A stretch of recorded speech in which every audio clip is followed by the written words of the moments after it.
Scott back here with Healthy You. So one of the things that I get asked quite often here in my practice is what's a great chair for me to sit on? Because office ergonomics can be such a huge issue for many of us. So one of my best recommendations is, if you can, go to something like a Physio ball chair, or they have chairs that are Physio balls on casters. One of the reasons that this is a good type of chair for you if you have to sit for a long period of time is because it requires you to be very engaged in your posture.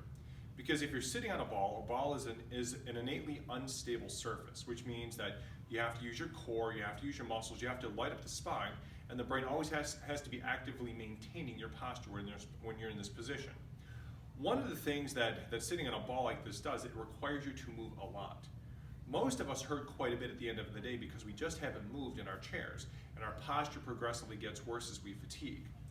When you sit on a Physio ball chair, one of the things you have to do is you have to sit tall. You can't sit rounded out, otherwise that slouched posture is going to cause the ball to want to travel backwards. The other thing is that to sit comfortably on this chair, you should also sit with your feet wide. A couple of main reasons. We call this a tripod stance. You have 3 points of balance. You have the ball and you have your 2 feet. And when you sit on the ball, what you want to do is you want to have your feet outside of shoulder width with your heels dug into the ground so you can lift your toes.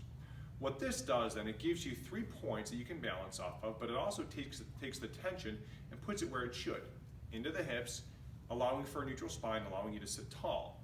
A couple of things that you want to think about when you are sitting on a Physio ball chair at your desk. Number one, move. You have this type of a chair and it allows you to be able to swivel and move your hips. If your back is getting sore, the best thing that you can do is move it. I know a lot of people have been taught with prior back injuries that not moving it is the thing to do, but all of the research is completely against that. All of the research shows the importance of more movement versus less, regardless of the type of spinal injury that you have. Because what happens is if we're not moving our spine gets progressively weaker and the brain's connection to that area becomes lessened.